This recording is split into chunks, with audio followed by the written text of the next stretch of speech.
বিসমিল্লাহিররহমানিররহিম। আসসালামু আলাইকুম ওয়া রাহমাতুল্লাহ। আমি শামসুন নাহার, সহকারী শিক্ষক, ইসলাম ও নৈতিক শিক্ষা, বনশ্রী ন্যাশনাল আইডিয়াল স্কুল কর্তৃক আয়োজিত BNIS হোমস্কুলিং প্রোগ্রামে আমি তোমাদের স্বাগত জানাচ্ছি। আজকে আমার আলোচনার বিষয় হচ্ছে পঞ্চম অধ্যায়ের পাঠ 1 হযরত সুলাইমান আলাইহিস সালাম। আমি এখন তোমাদের সামনে হযরত সুলাইমান আলাইহিস সালাম সম্পর্কে আলোচনা উপস্থাপন করব। প্রথমে আমরা হযরত সুলাইমান আলাইহিস সালামের পরিচয় জেনে নিই। সুলাইমান আলাইহিস সালামের পরিচয়: সুলাইমান আলাইহিস সালাম একজন প্রসিদ্ধ নবী ছিলেন। তিনি দাউদ আলাইহিস সালামের কনিষ্ঠ পুত্র। আনুমানিক খ্রিস্টপূর্ব 970 থেকে 75 এর মধ্যে তিনি জন্মগ্রহণ করেন। যে চারজন বাদশাহ গোটা পৃথিবীর শাসক ছিলেন, হযরত সুলাইমান আলাইহিস সালাম তাদের মধ্যে অন্যতম। সুলাইমান আলাইহিস সালাম পরিণত বয়সে উপনীত হওয়ার পর তার পিতা দাউদ আলাইহিস সালাম ইন্তেকাল করেন। তখন আল্লাহ তাআলা সুলাইমান আলাইহিস সালামকে নবুয়ত দেন এবং পিতার স্থলাভিষিক্ত করেন, সেই সাথে গোটা পৃথিবীর রাজত্ব দান করেন। সুলাইমান আলাইহিস সালাম নবুয়ত প্রাপ্ত হওয়ার পর কিছু অলৌকিক ক্ষমতা প্রাপ্ত হয়েছিলেন আল্লাহর পক্ষ থেকে। আমরা এখন তার অলৌকিক ক্ষমতাগুলো জানবো। সুলাইমান আলাইহিস সালাম আল্লাহর পক্ষ থেকে যে অলৌকিক ক্ষমতাগুলো লাভ করেছিলেন সেগুলোর মধ্যে প্রথমেই হচ্ছে তিনি পশু পাখি, কীট পতঙ্গ, জীবজন্তু ও জিন ইনসানের ভাষা বোঝার ক্ষমতা লাভ করেছিলেন। এই প্রসঙ্গে পবিত্র কোরআনে বর্ণিত হয়েছে যে সে বলল, অর্থাৎ সুলাইমান আলাইহিস সালাম বলল, আমাকে পক্ষীকুলের ভাষা শিক্ষা দেওয়া হয়েছে আর আমাকে সবকিছু অর্থাৎ সব বিষয়ের জ্ঞান দেওয়া হয়েছে। নিশ্চয়ই এটা আল্লাহর পক্ষ থেকে একটা অনুগ্রহ। দ্বিতীয় যে অলৌকিক ক্ষমতা দেওয়া হয়েছিল সেটা হচ্ছে বাতাসকে তার অনুগত করে দেওয়া হয়। আমরা জানি যে সুলাইমান আলাইহিস সালাম গোটা পৃথিবী রাজত্ব করেছিলেন। সেই জন্য রাজ্য সুষ্ঠুভাবে পরিচালনা করার জন্য অনেক সময় তাকে অনেক জায়গায় যেতে হতো। দ্রুত যাতায়াতের জন্য আল্লাহ তাআলা বাতাসকে তার অনুগত করে দেন এবং তিনি বাতাসে ভর করে তার নৌবল, তার সিংহাসন সহ যে কোনো জায়গায় চলে যেতেন। এ সম্পর্কে আল্লাহ তাআলা পবিত্র কোরআনে বলেছেন, আউযু বিল্লাহি মিনাশ শাইতানির রাজিম, ওয়ালি সুলাইমান আর-রিহা ওয়াতুকুহা শাহরু ওয়া রাওয়াহুহা শাহরু। অর্থাৎ আমি বাতাসকে সুলাইমানের অধীন করেছিলাম। সে সকালে 1 মাসের পথ অতিক্রম করত ও সন্ধ্যায় 1 মাসের পথ অতিক্রম করত। সূরা সাবা আয়াত নম্বর 12। তার তৃতীয় ক্ষমতা ছিল জিন জাতিকে তার অনুগত করে দেয়া হয়। এই জিন জাতিরা মূলত সমুদ্র থেকে মুক্তা সংগ্রহ করে নিয়ে আসতো এবং সুউচ্চ প্রাসাদ নির্মাণ করত, চৌবাচ্চা নিয়ে বড় বড় পেয়ালা তৈরি করত। তারা এই ধরনের কাজে নিয়োজিত ছিল। এই ব্যাপারে পবিত্র কোরআনে বলা হয়েছে, আউযু বিল্লাহি মিনাশ শাইতানির রাজিম, ওয়ালি সুলাইমানা কুল্লু বান্নাই ওয়া গাওয়াস। অর্থাৎ আমি অনুগত করে দিলাম শয়তানদের মতো, অর্থাৎ জিনদের, যারা সবই ছিল প্রাসাদ নির্মাণকারী ও ডুবুরি। সূরা সাদ আয়াত নম্বর 37।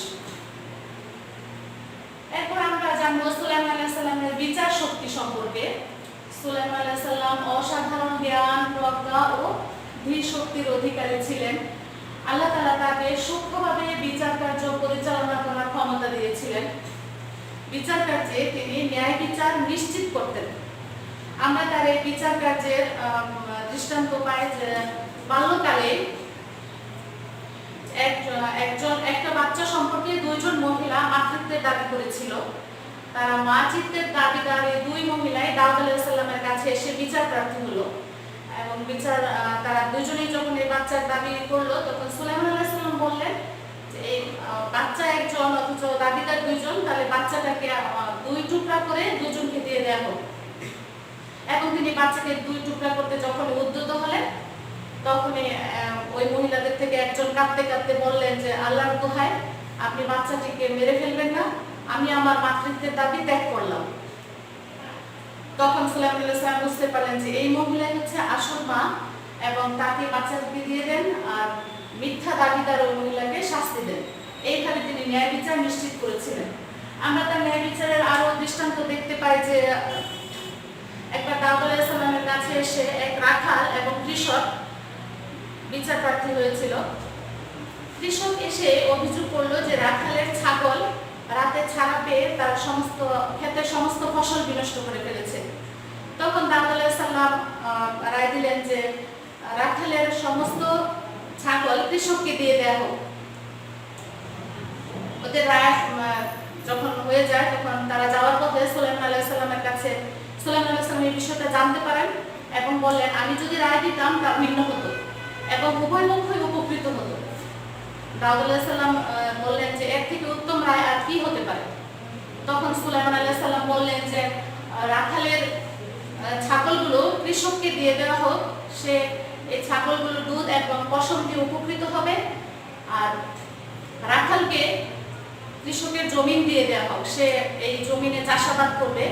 যতক্ষণ না জমিনের ফসল পূর্বের অবস্থায় ফিরে আসবে ততদিন ছাগল দিয়ে কৃষক উপকৃত হবে। এইভাবে তিনি বিচার কার্য করেছিলেন। যখন ফসল পূর্বের অবস্থায় ফিরে আসবে তখন প্রত্যেকের মালিকানা বুঝে পাবে। আমরা তার এই দুইটা বিচার থেকে বুঝতে পারলাম যে তিনি বাল্যকালে অত্যন্ত দক্ষতার সাথে ন্যায় বিচার সম্পন্ন করেছিলেন। এরপর আমরা দেখি যে তিনি বাইতুল মুকাদ্দাস নির্মাণ করেছিলেন। বাইতুল মুকাদ্দাস হযরত সুলাইমান আলাইহিস সালাম, মুসলমানদের প্রথম কিবলা হচ্ছে বাইতুল মুকাদ্দাস। সুলাইমান আলাইহিস সালামের পিতা দাউদ আলাইহিস সালাম এটি পুনর্নির্মাণের কাজ শুরু করেছিলেন, কিন্তু তা শেষ হওয়ার আগেই তিনি ইন্তেকাল করেন। তাই হযরত সুলাইমান আলাইহিস সালামের পিতার অসমাপ্ত কাজ সমাপ্ত করার উদ্যোগ নেন।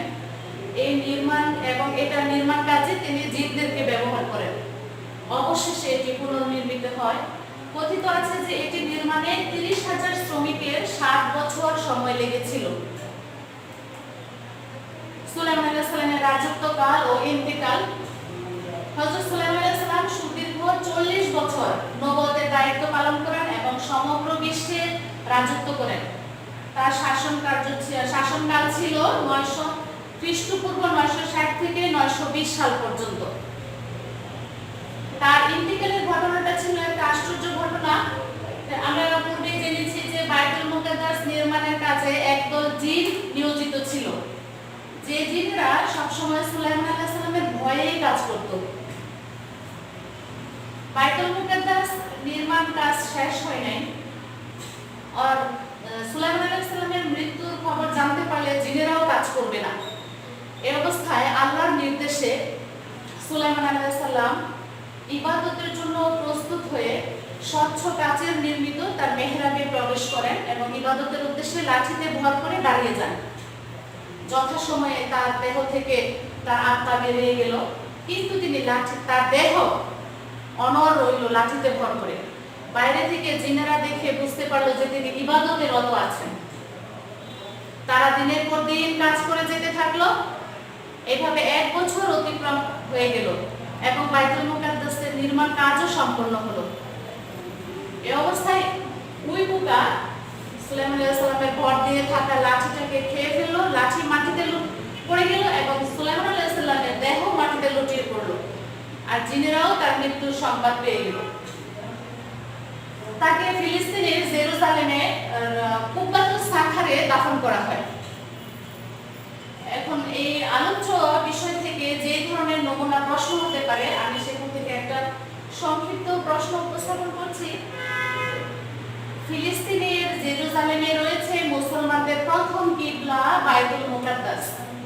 এটি 2 জন নবী পুনর্নির্মাণ করেছিলেন। ওই নবীগণের সম্পর্ক ছিল পিতা পুত্র। এইখান থেকে যে প্রশ্নগুলো আসতে পারে, হযরত সুলাইমান আলাইহিস সালামের পিতার নাম কি? আমরা এখানে এটা জানতে পারবো যে সুলাইমান আলাইহিস সালামের পিতার নাম ছিল হযরত দাউদ আলাইহিস সালাম। খ, হযরত সুলাইমান আলাইহিস সালাম ছিলেন অলৌকিক ক্ষমতার অধিকারী। ব্যাখ্যা করো। এটা আমরা এই আমাদের আলোচিত বিষয়ে সুলাইমান আলাইহিস সালামের অলৌকিক ক্ষমতা, যে কীটপতঙ্গ তার ভাষা বুঝতো, তিনি বাতাসকে আল্লাহ অনুগত করে দিয়েছিলেন, তার জন্য জিন জাতিকে অনুগত করে দিয়েছিলেন, তার জন্য আল্লাহ হুদহুদ পাখি দিয়েছিলেন। এগুলি ছিল তার অলৌকিক ক্ষমতা। আর গ হচ্ছে উদ্দীপকে বর্ণিত কিবলার পুনর্নির্মাণ কিভাবে সম্পন্ন হয়েছিল লেখো। উদ্দীপকে বর্ণিত কিবলা হচ্ছে বাইতুল মুকাদ্দাস, এই বাইতুল মুকাদ্দাস দাউদ আলাইহিস সালাম নির্মাণ কাজ শুরু করেছিলেন এবং সুলাইমান আলাইহিস সালাম জিনদের মাধ্যমে তা সম্পূর্ণ করেছিলেন। আমরা পাঠের আলোকে আলোচনা করব এবং উদ্দীপকে বর্ণিত পুত্রের বিচারিক কার্যক্রম বিশ্লেষণ করো। পুত্র দাউদ আলাইহিস সালামের বিচার কার্য থেকে আমরা এই প্রশ্নের উত্তর আলোচনা করব।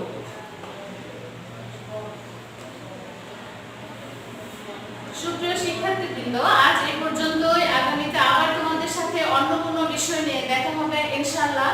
সেই পর্যন্ত সবাই